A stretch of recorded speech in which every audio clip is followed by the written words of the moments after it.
So I opted on adding Lino and Kudos, even though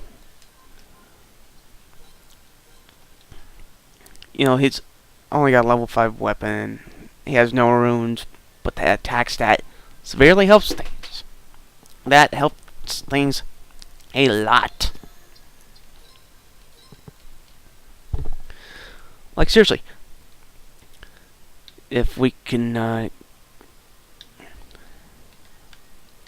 if the frickin' map will ever let me.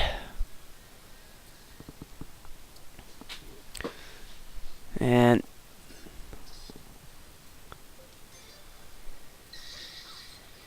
there we go. Damn it. At least he's got Sunbeam Room. 120. It's pretty damn freaking good. And that's just 120 of the sword and level 5. He doesn't even have anything equipped yet. Plus, not to mention, he's level 30 freaking 1. And I believe there are some new enemies. I'm gonna see how my other characters handle this.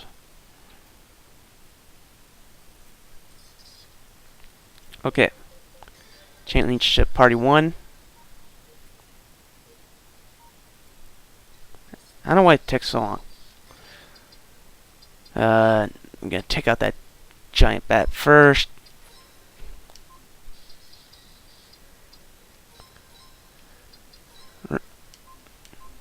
Okay, he's got no rune. But guess who does? I got Akagi. And Pablo has fire rune, so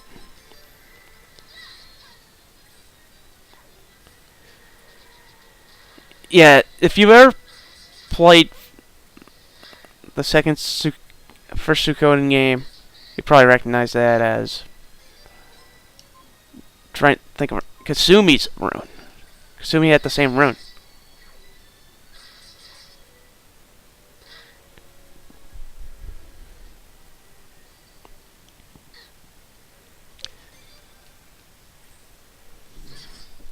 And it's the same condition if you lose every character in a battle with every second stringer, as if you lost, your main party. You're gonna get a game over. So don't get too cocky. And since I really haven't upgraded the weapons or anything like that, that's the problem I have with the Suikoden 4. It's not so much now as what abilities you have, your magic spells, and how much physical power you have built in. It's about what level your weapon is. And if you don't have a high enough weapon, guess what? That second string character is going to be a freaking dead weight. Yeah, I'm just going to cut out this fight. So more sailing. Freaking not even halfway there. I forgot there's one new enemy, the rock crab. These things have some pretty decent defense, and we got third ability called Voice of Death. Very fatal on one enemy. 10% chance to automatically kill your own character. I'm never going to use it because I hate auto kill abilities. Personally, I think if you're reliant on them, then you shouldn't really, like, you are just living way too dangerously. Like, I know that Rune of Punishment's a really good rune, but even I have my bits where I look at it's like, okay, I'm not using that one ever again. Like, I like the risk and reward stuff behind Rune of Punishment. Pay 50 HP or around 50 HP to do 300 damage. 150 all characters, but you take like 75 HP of damage. And I think this might be a new enemy. Like, double-edged sword, 150. Oh, it's 300 to one enemy, 30 HP to self. 150 to all enemies, 50 damage to self. My bad. Now, this is probably the single reason why I think this is probably the weakest Suikoden game. Even though I love all the Suikoden games, or Suikoden, but pretty much the reason why I don't like this Suikoden over stuff like, you know, Suikoden 2, Suikoden 3. I would even, like, this is a better made game than Suikoden Terrorkeys, but at least this feels like a Suikoden game. Like, this game feels like a Suikoden game, like it has, like, yes, both games have 110 different playable characters, but, I swear to God, not even 10 seconds and I get into another fight. But, you know, Suikoden Terrorkeys, you know, frick. I swear in my head I keep getting interrupted by this frickin' thing. But anyway, Suikoden Terrorkeys, you know, has some better elements. I swear in my head, every single time I'm about to talk, this game frickin' just throws another random encounter. But anyway, the ship sailing bits in the game, and due to the fact that the map's 90% water, pretty much kills it for me. It pretty much says, okay, this game is pretty bad. This is a bad, you know, JRPG. Plus, it doesn't really help with high random encounter. Alright, but first I want to do a couple of things. I want to talk to everybody on this island. And I want to get every treasure chest. Got the pirate bracers, nice. Let's go to Bangle. Okay, +2 strength, -1 evasion, -1 magic defense, but +2 attack and +8 defense. Kind of iffy on it. Besides, Lino and Kudos needs it. Because he's got, like, virtually no armor. Okay, first and foremost, strengthen Lino and Kudos' weapon. Then my own. This is where, you know, I'll mine high random encounter rate. Because I need to turn all of these weapons to, like, level 9. Even second string characters near the end of the game, I need to turn all of those into level 9 weapons. Barely out of reach. Equipment shop. Hey, you said this was an equipment shop. Oh, frig off. Water rune piece. Go around the side here and nothing. Thought maybe there was a character or something. Yeah, you want something? Come on, there's nothing particularly around here. No duh, there's just a frickin' island filled with pirates.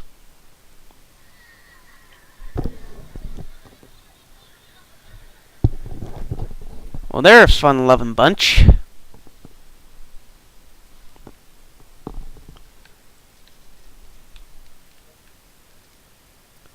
My name is Phil. I'm a tailor. I travel to various places where visiting is plentiful. I do not have interest in your ship. I would prefer more. Please invite me some other time. Alright. Don't have enough characters. Fair enough.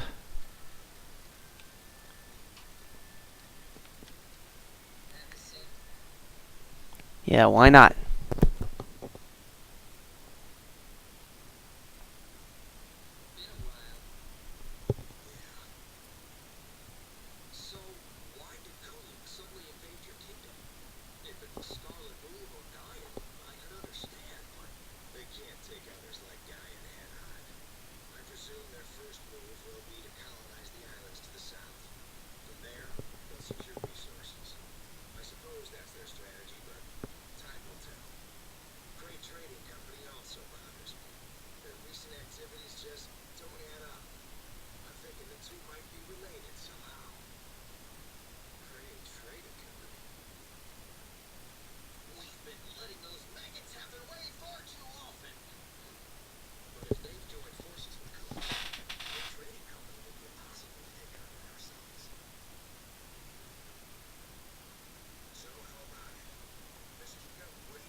Now, as soon as you get done at the Nest Pirates, you're gonna get a bunch of new characters. First one being Kika.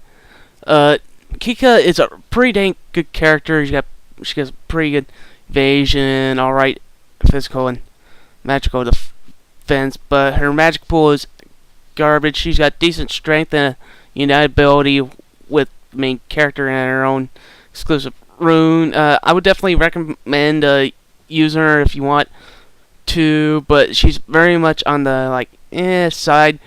Her speed's pretty dang good. Her skill's pretty dang good, but the problem is his her attack stats gonna be a little iffy. But her weapon attack stat is, develops to be a pretty dang good one. So if you want to use them, go right ahead. But I wouldn't blame you if you didn't want to use her either. The second character you get is Hervey. Hervey's got pretty good attack stat, okay skill stat. Again, another really pretty pathetic magic pool. Evasion's pretty decent. His defense is pretty decent. Magic defense is not as good as Kika, but his speed's pretty dang good at 200. Very average amount of HP. Hervey, I believe, has a united attack with Sigurd. So if you want to put him in an extra party with Sigurd and use that united attack, go right ahead. All around, there's nothing really puts above the top tier characters in there. But if you want a very physical attacking with some evasion to him and some pretty decent speed, Sigurd's not Sigurd. Hervey is a pretty decent character. This character is the other of the two brothers, which I keep getting the two mixed up. Sigurd Sigurd is a pretty skill and magical based character. Yeah, he has a very mediocre strength. Skill's pretty good. Magic's pretty good. It's there's mid-low magic users. He's a little bit above that. Evasion's okay. Not as much defensive as Hervey, but speed's not as good. Select's not as good, and his HP's not as good. If you're looking for a magic-based character, there's another decent character here, but he is outclassed by other characters in the game. And finally, out of all the characters you can have in your party, we have Dario. Dario's a pretty decent all-around character. His skill's not that good, his evasion's not that good, his speed's not that good, but the guy's pretty much built to take hits and to deal hits with his wood splitter axe. He's got pretty good attack powers. Magic pool is not so good, but even still, I would definitely recommend him if you want a guy who can just sponge up damage and just swing an axe around at anything that he sees. Got a whole pack of guys right there. Okay, I'm gonna go in Kika's room because I think there might be one other character in here. I said might, as in there's something eventually. Ocean Rune Piece, nice. Go back into the bar. I'll be here for you later.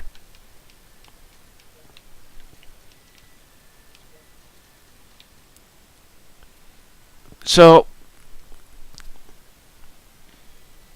I think this would be an absolutely great place to stop. I'm going to cut it off right here, and I will see you all later. Have a nice day.